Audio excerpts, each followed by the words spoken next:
February 10th, 1942. The city of Rzhev, or rather, what was left of it.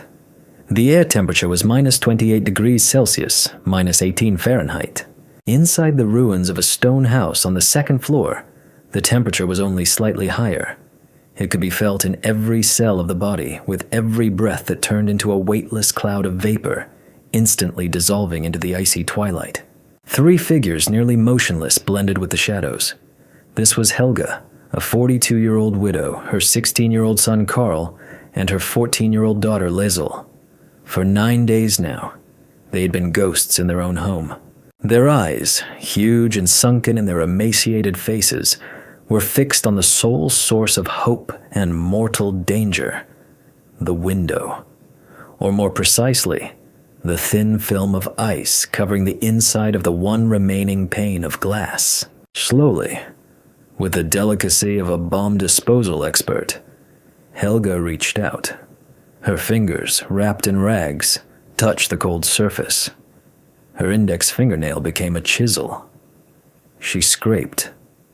The sound was a barely audible whisper, like the breath of a mouse. But in their world of absolute silence, this sound was a thunderclap. Every speck of ice dust, every frozen droplet was priceless. This was their water, their life. They licked it from their fingers in turn. First Liesl, then Karl, and finally Helga. Hunger was a dull, constant ache in their stomachs, but thirst was a red-hot nail in their throats. For 2 days they had eaten nothing but a handful of wallpaper paste scraped from the wall, mixed with melted snow. It tasted of starch and desperation. They did not speak. Language was their enemy. Any word could be their last. Their communication was a language of glances, of barely perceptible nods, of light touches. They were a single organism, obeying a single law: silence. Below them, on the first floor, lived the Russians. They could hear their guttural speech, their coughing, and sometimes the quiet, mournful song of an accordion. Even lower, in their own cellar, the Germans had dug in. From there came sharp, clipped commands, the clang of weapons, muffled laughter. 2 armies, 2 worlds, separated by nothing more than thin wooden floorboards. And between them, in a no-man's land 3 meters high, the Schneider family was trapped. They knew the schedule of their uninvited neighbors better than any staff officer. They knew when the Russians had lunch and when the Germans changed the guard. They had learned to move only during moments of noise, during an artillery barrage when the whole house trembled and groaned. They could crawl a few meters to the window. During a firefight, they could afford the luxury of coughing into a rag, praying that the rattle of machine gun fire would drown out the dangerous sound. At that moment, Karl, his unseeing eyes fixed on a crack in the floor, froze. His body tensed. Helga placed a hand on his shoulder and he flinched. In his eyes, she saw more than just fear. She saw what she had dreaded most these past 9 days: madness. A quiet, slow madness, born of hunger, cold, and unbearable tension. He moved his lips, silently forming a single word: can't. And in that moment, she understood that the most terrifying ordeal was yet to come. But to understand how a stonemason's house turned into a vertical battlefield and its inhabitants into incorporeal shadows, we must go back 10 days. To the last day, their world had not yet completely collapsed. On January 31st, 1942, the Schneider family's world still had shape. Yes, it was a wartime world, the world of an occupied city, but it was familiar and understandable. Their stone house, built by Helga's grandfather, seemed an unshakable fortress on the outskirts of Rzhev. Helga, a woman with the hands of a worker and the gaze of an aristocrat, who had lost her husband on the Eastern Front in the first months of the war, desperately clung to the fragments of a normal life. In the mornings, she made the children wash with ice-cold water, demanded that their clothes be clean and their beds neatly made. This was her personal war against chaos, her way of not losing her mind. She told herself and her children that order in the house meant order in the head. Karl tall and clumsy like all teenagers his age, was torn between youthful maximalism and a deep-seated fear. He despised the Russians for not surrendering and simultaneously hated his own countrymen for bringing the war to his home. He secretly listened to German radio reports, believing in a swift victory, only to fall into despair moments later when he went outside and saw the endless columns of wounded. Liesl, her younger daughter, was as thin and fragile as a porcelain doll. The war had stolen her childhood but had not managed to take away her ability to find wonder in small things. She could spend hours watching the intricate frost patterns on the window pane, imagining fairy tale forests and castles. Her greatest treasure was an old rag doll named Martha, which she never let out of her hands. That day, the city was alive with rumors. People said the Russians were preparing a major offensive, that their army was somewhere very close. The German patrols on the streets became nervous and cruel. Trucks carrying the families of German officers and collaborators drove by constantly, heading for the rear. Their neighbor, Frau Weber, ran over in the evening, her face white with fear. She begged Helga to pack her things and leave with the retreating units. "Helga, they'll kill us all," she whispered, looking over her shoulder. "To them we are all fascists, even the children." But Helga was adamant. Her logic was both ironclad and fatally flawed. Where would they run? Into the frozen steppe, to freeze to death along the way. Her house was made of stone. It had withstood 2 revolutions in the First World War. It would protect them. The walls were thick, the cellar sturdy. They just needed to wait it out, to endure. She believed in the strength of the stones her grandfather had laid more than in the promises of officers and the panicked cries of her neighbors. It was pride and stubbornness, mixed with a fear of the unknown. That evening, as a blizzard howled outside and the distant roar of cannon fire grew slightly louder, they sat at the table. For dinner, there was a watery soup of frozen potatoes. Liesl was feeding her doll with a spoon. Carl stared grimly into his plate, silent. He wanted to argue with his mother, to scream that she was making a mistake, but he didn't dare. Her authority was absolute. "We are staying," Helga said firmly, as if answering his unspoken thoughts. "This is our home. No one has the right to drive us out." She did not yet know that soon they would be begging to be driven out, that their home, their fortress, would become their most terrifying prison. None of them slept that night.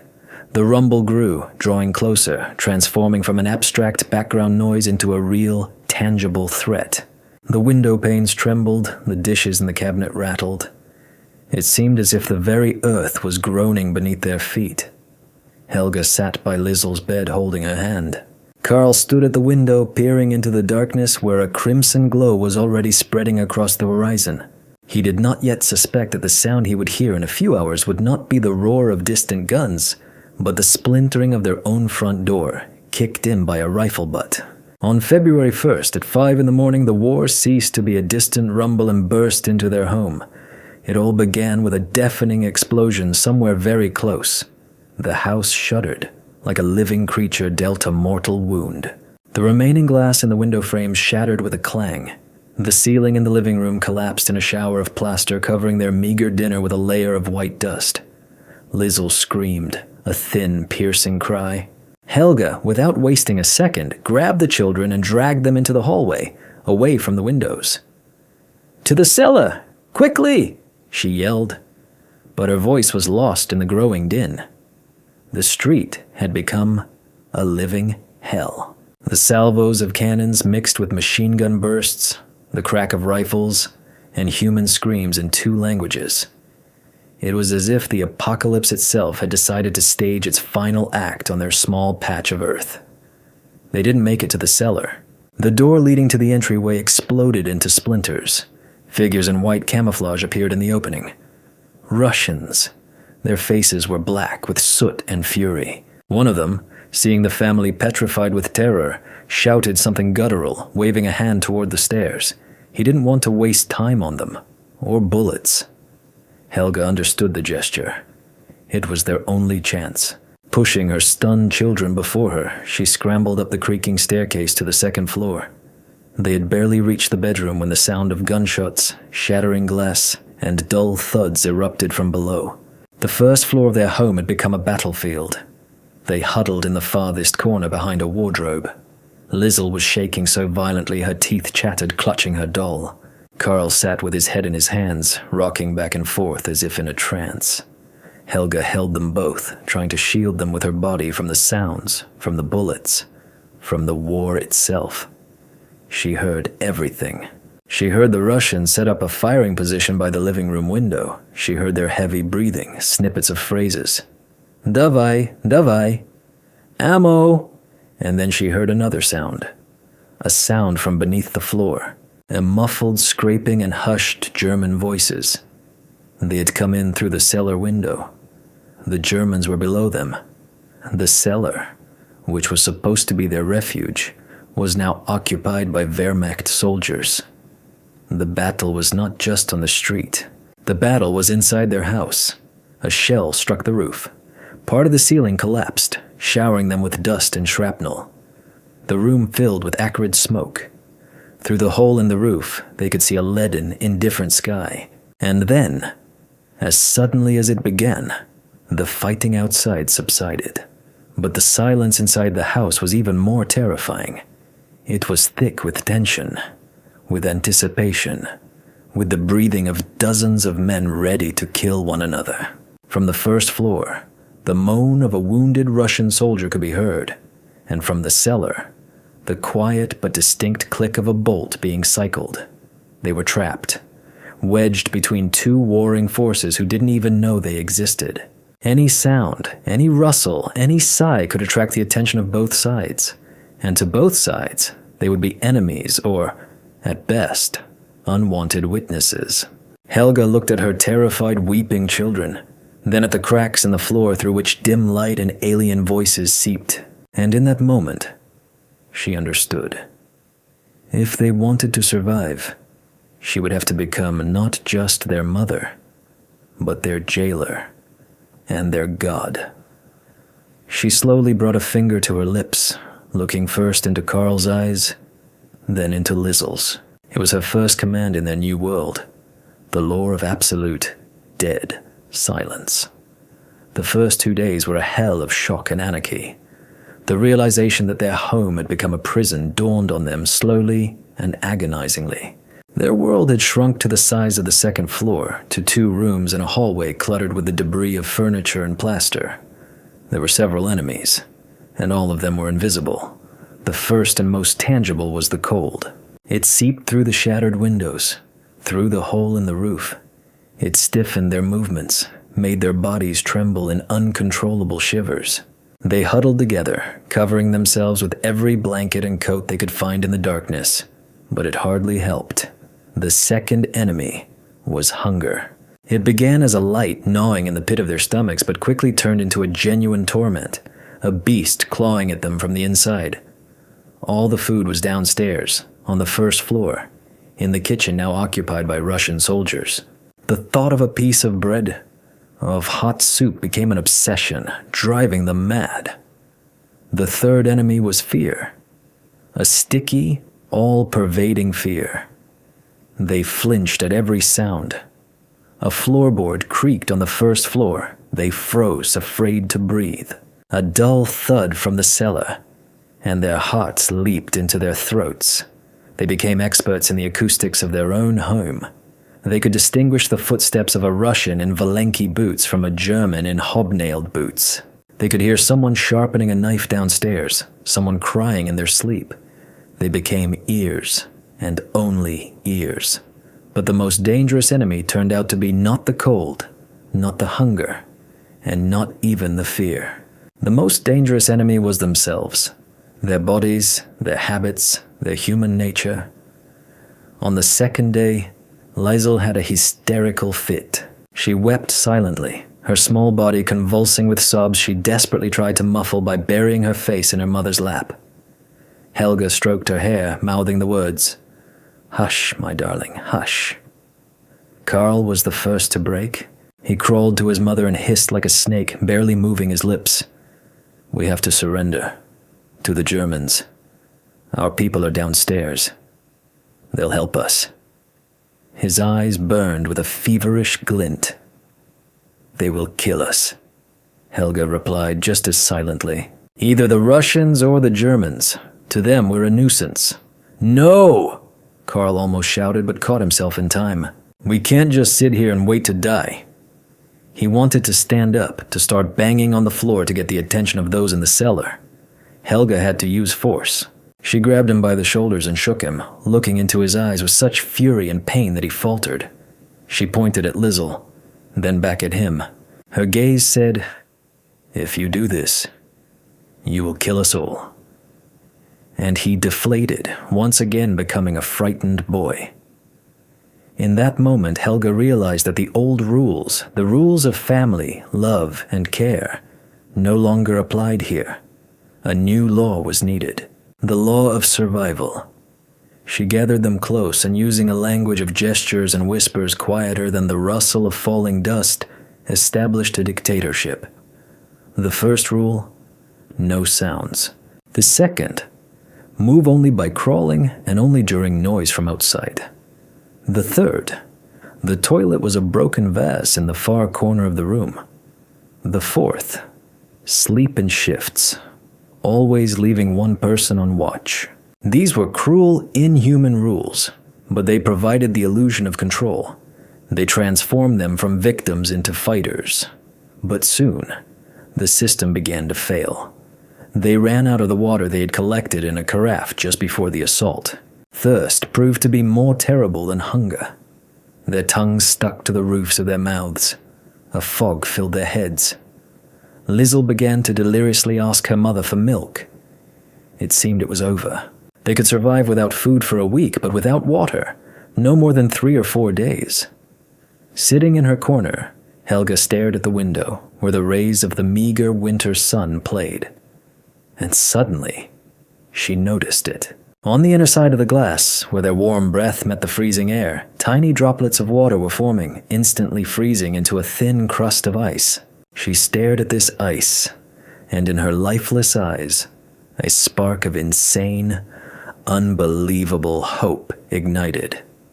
Helga's discovery was both a salvation and the beginning of a new, grueling task that demanded an infernal patience and caution.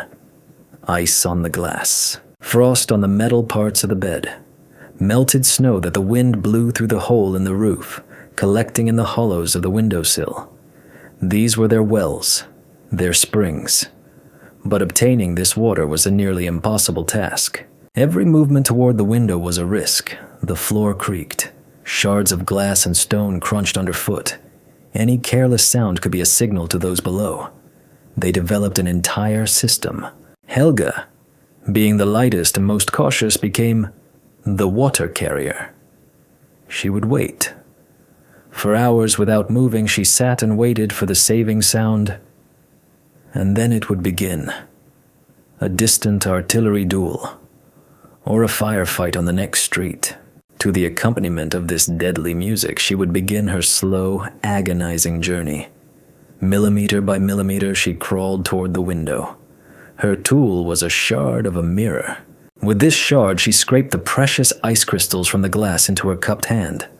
Every movement was calculated, every sound mortally dangerous. She would pour the collected crystals into the single intact cup. Then, just as slowly, she would return to her children. They waited for her, holding their breath. The cup was placed between them, and they waited for the warmth of their bodies to melt the ice. The first few sips of the cloudy cold water were a divine pleasure. This was their first victory. A small, insignificant victory on the scale of a world war. But for them, it was monumental. They had conquered thirst. This success breathed new life into them. Even Karl, who had been ready to surrender, was inspired. He suggested using a long splinter of wood to reach the snow on the windowsill without crawling all the way to the window. Lizzle, in turn, noticed that the frost on the metal melted faster and began collecting it with a cloth that could then be squeezed out. They had become a team, a tribe surviving in an ice age in the middle of the 20th century. Their unexpected weapon became observation, ingenuity, and boundless patience. But victory over thirst only sharpened another, more terrible problem: hunger. Their stomachs cramped with pain. The conversations they had in their minds were only about food. Carl remembered Christmas goose, Lizzle, the apple strudel her mother used to bake. Helga desperately tried to banish these thoughts, but they returned again and again. Their eyes began to scan their surroundings for something edible. The leather strap from their father's watch? Too tough. Books? The paper only induced vomiting. And then Helga's gaze fell upon the wall, specifically on a spot where a large piece of wallpaper had peeled away from an explosion, revealing layers of old paper and dark patches of glue underneath. Her grandfather's stories of the famine in Berlin after the First World War surfaced in her memory. He had said they used to boil soup from wallpaper paste. At the time, it had seemed like a grim fairy tale, an urban legend. But now, she looked at her children, at their blue lips and sunken cheeks, and she knew they had no choice. She waited for the next cannonade, crawled to the wall, and with her fingernails, peeled off a piece of old, yellowed wallpaper. The paste felt like hardened resin to the touch. She put a small piece in her mouth. The taste was disgusting, a mixture of dust, lime, and something vaguely sweet. But it was something that could be chewed. She brought her prize to the children. Carl refused at first, his face contorted in a grimace of disgust, but Helga simply placed a piece in front of him and turned away. A few minutes later, she heard him, choking, begin to chew it. They had conquered suffocation.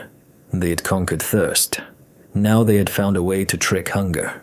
But they did not yet know that their small victories, their survival, would breed a new, even more insidious threat.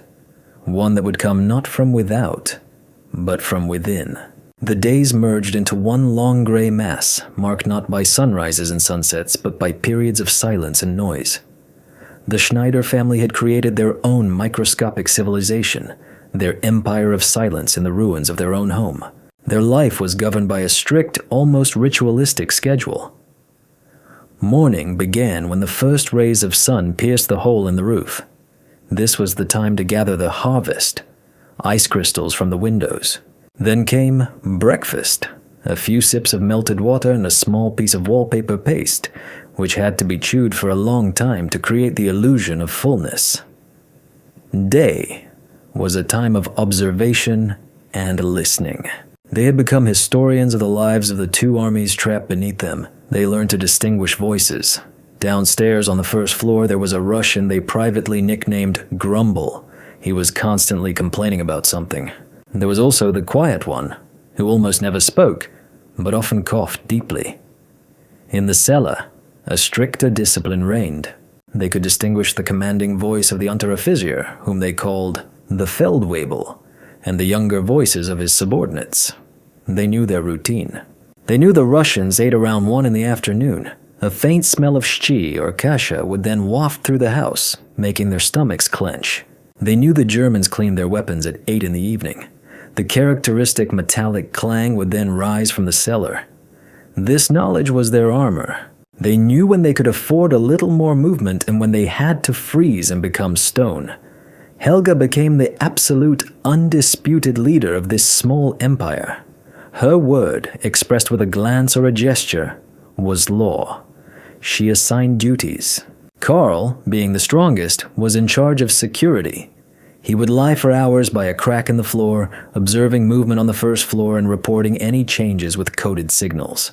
Liesl was in charge of comfort. She collected down from torn pillows and stuffed it into cracks in the walls to get some protection from the drafts. She even tried to sew the torn arm back onto her doll Martha using a thread pulled from her own sweater.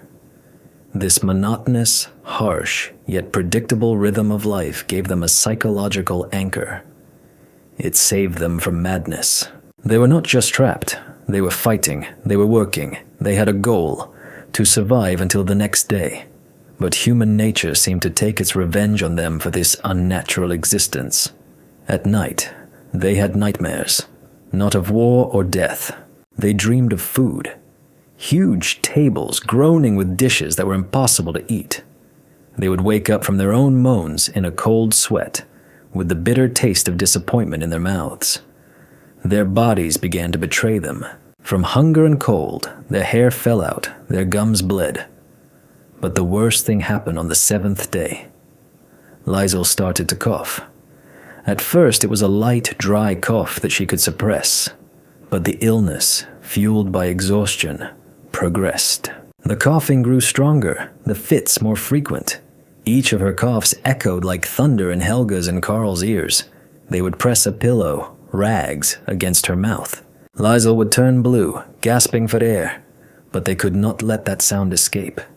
Every coughing fit became torture for all three of them. It was this cough, this pathetic, weak sound of a sick child, that became the detonator for the explosion that was brewing inside their small empire. Their system, built on fear and discipline, was under threat. And the threat came from the most impatient and desperate inhabitant of their world, Karl. In the darkness of their shelter, a rebellion began to brew. Liesl's cough was like the ticking of a clock, counting down the time to their demise. With every fit, a desperate conviction grew stronger in Karl. This could not go on. He watched his sister, who was wasting away before his eyes, saw her sunken eyes, the way she flinched at her own coughs, and his heart clenched with helpless rage. He no longer saw his mother as a savior. Now she seemed to him a cruel jailer whose stubbornness was leading them all to an agonizing death. His rebellion began with a whisper, sharper than a knife. During another distant firefight, when the sounds allowed for speech, he crawled to Helga. "We have to do something," he hissed. "She's dying.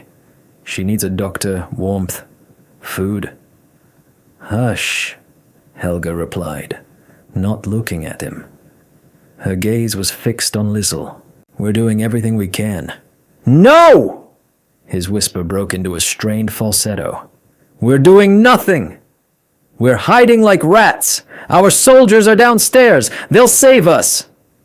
This argument had come up before, but now there was steel in Karl's voice. He was no longer asking, he was demanding. Helga turned to him. In the gloom, her eyes looked like black pits. "They won't save us, Karl. They are fighting.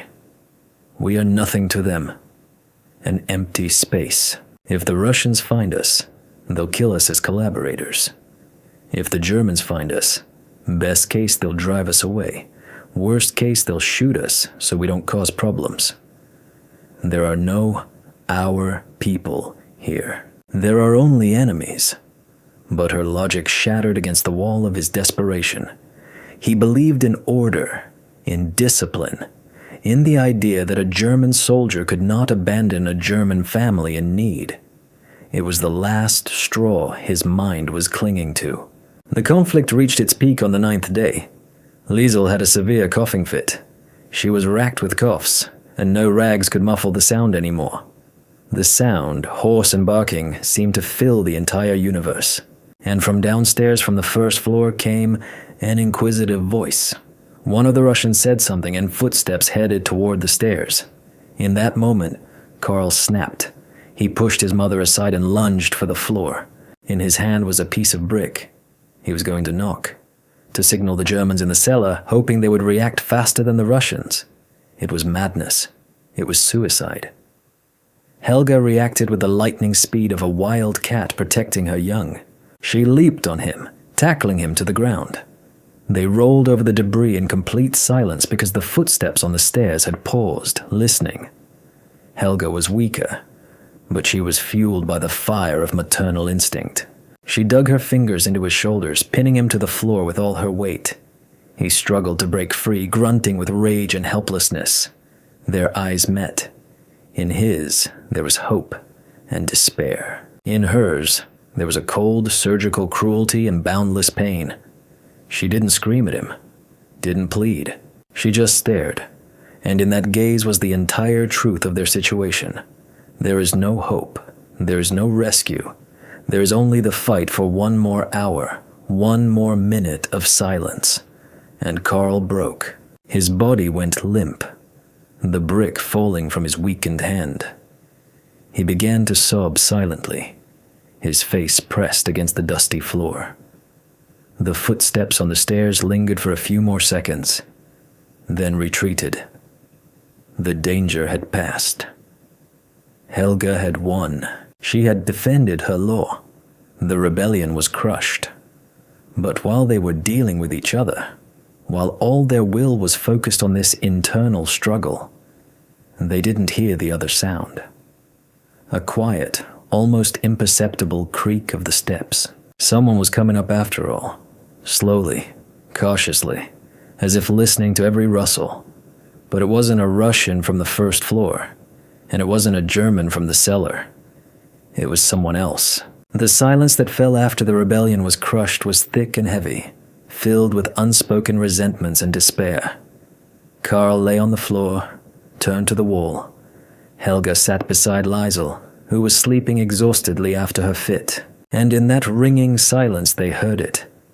A creak, not the one they were used to, not the heavy tread of a soldier, but the cautious, hesitant creak of a strained step. Someone was coming up the stairs from the first floor. Their hearts stopped. They became nothing but ears. A step. Another step. The person was moving slowly with difficulty, as if dragging a wounded leg. He stopped on the last step and they heard his breathing. Hoarse, ragged, with a slight whistle. And then a silhouette appeared in the doorway of the room. It was a Russian soldier. A boy, really, no older than 19. His camouflage smock was torn at the shoulder and soaked with dark, almost black blood. His face was gray, with beads of sweat on his forehead. He was clutching a rifle, but he held it as if it were incredibly heavy.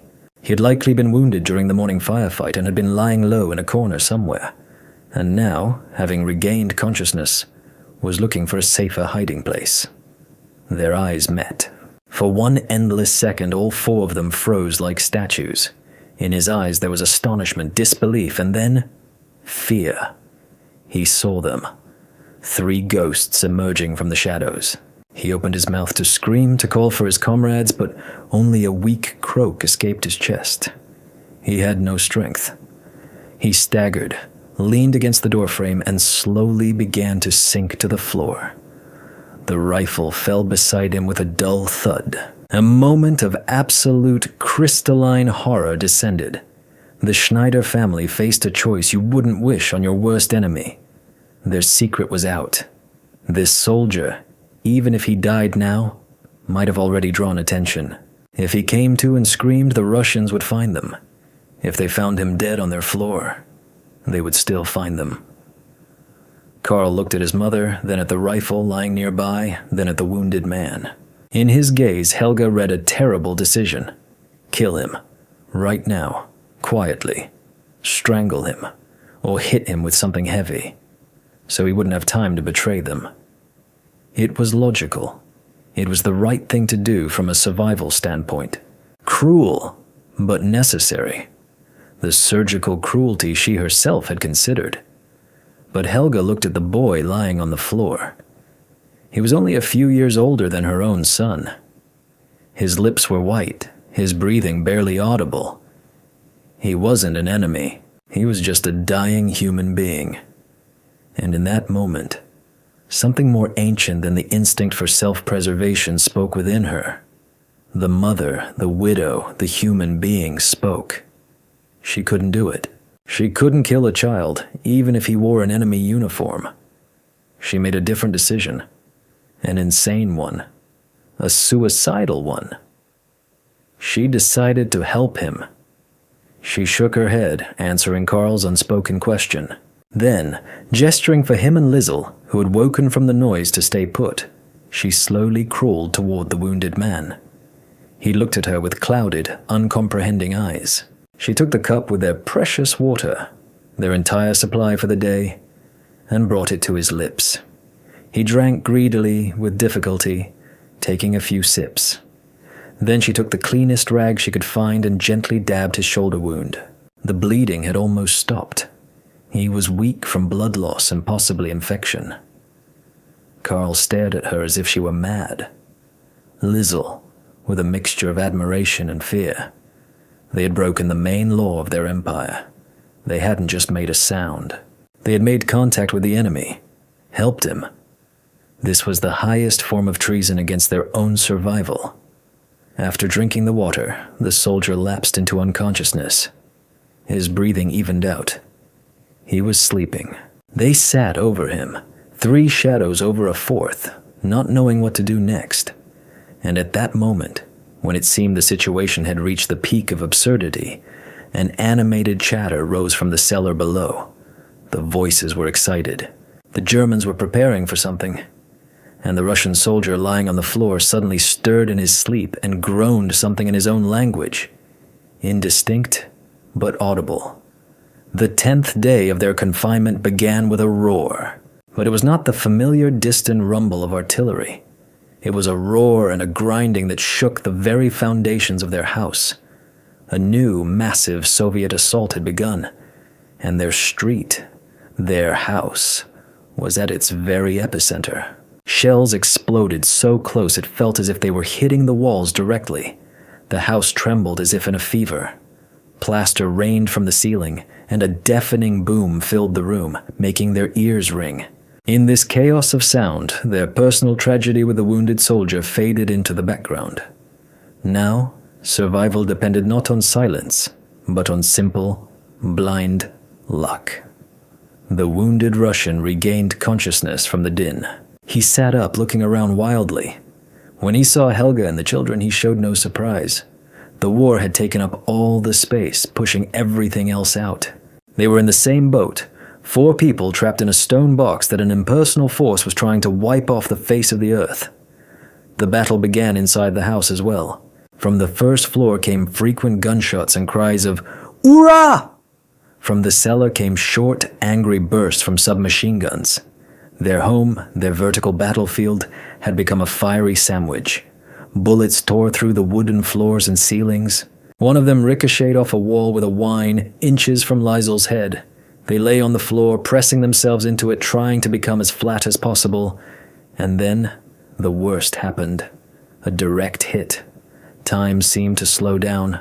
Helga saw the wall opposite them crack, saw it bulge inward and then disintegrate into dust and fragments. A deafening explosion slammed them into the floor. Dark, suffocating smoke filled everything. She could see and hear nothing.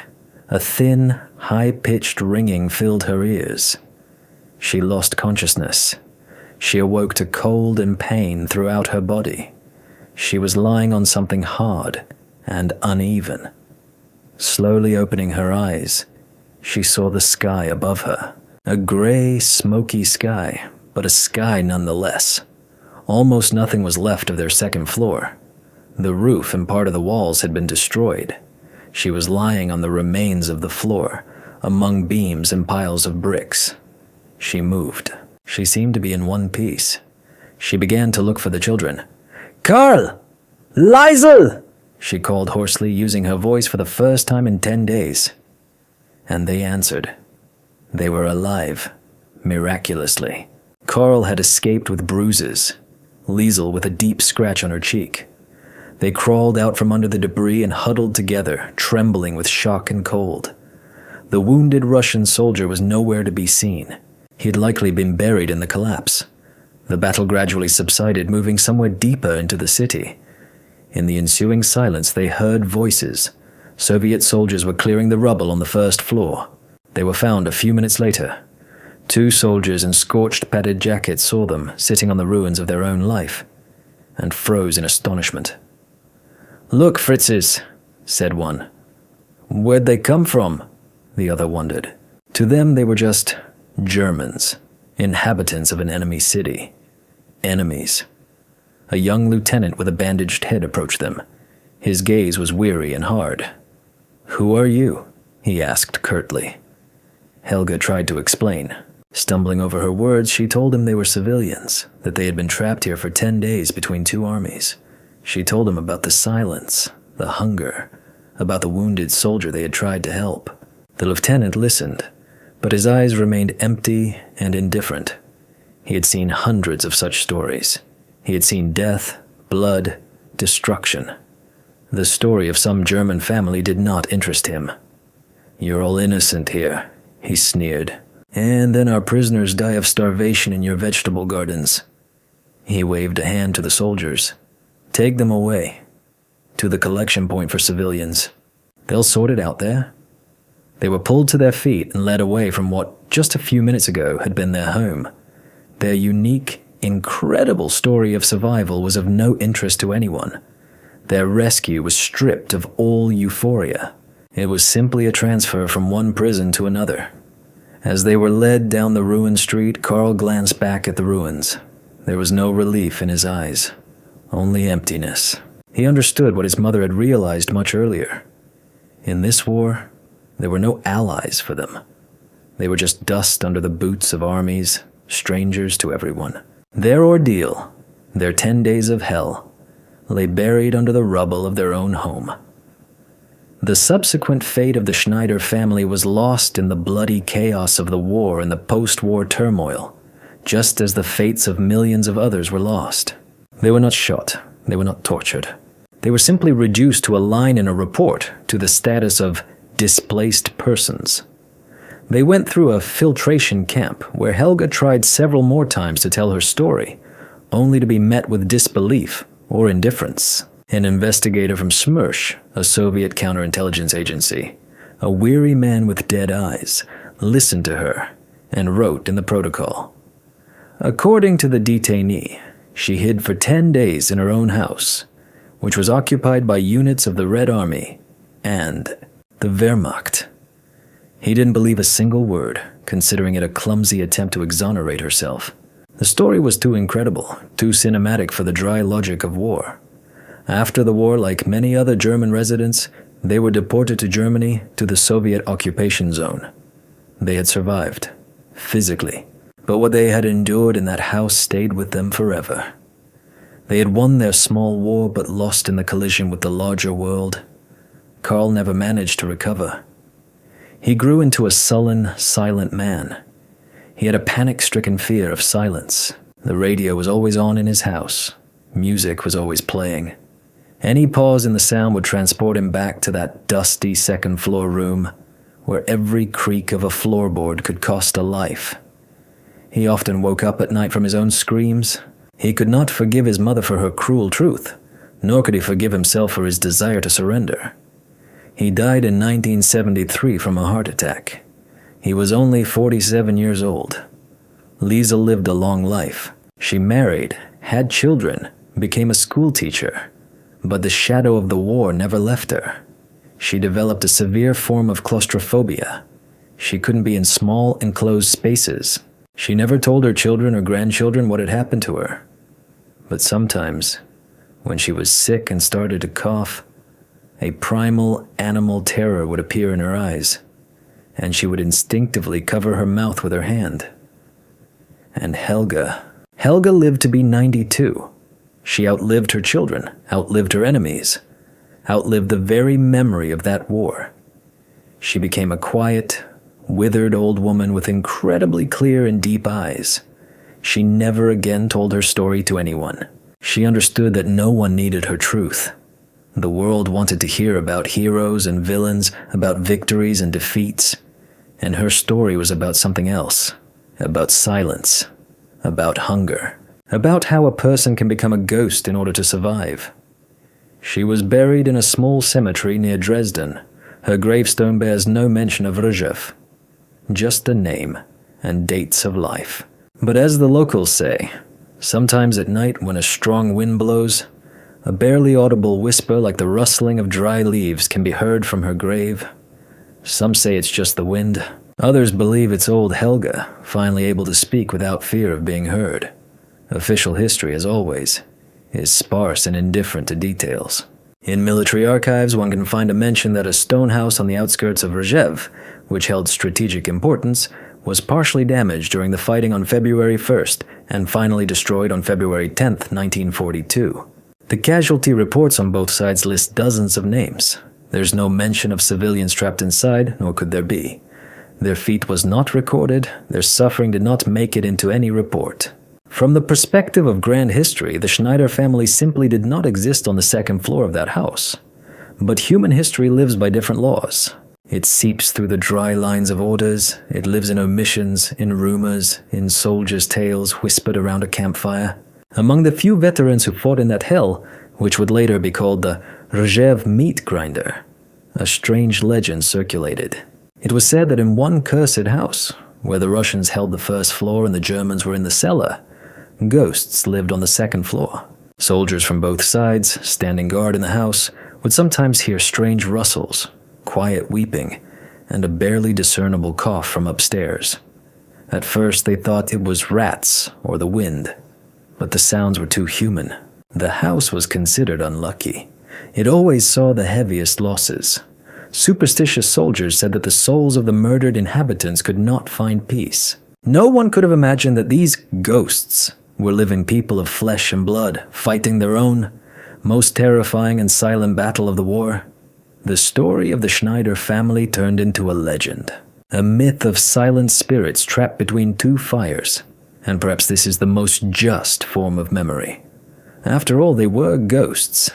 They made themselves invisible, inaudible, in order to survive. And their story, not written in any archive, proved to be more resilient than the stone from which their house was built, and the steel from which their enemies' weapons were made. This story is not just a chronicle of survival. It is a reminder that the greatest battles of the Second World War were fought not on the maps of general staffs, but in the souls of ordinary people, in the hearts of those who, finding themselves at the epicenter of hell, managed to preserve the most important thing, the will to live, and the ability to remain human even when the entire world around them had ceased to be. Their feat of oblivion is a quiet hymn to the human spirit, which can be destroyed, but can never be broken.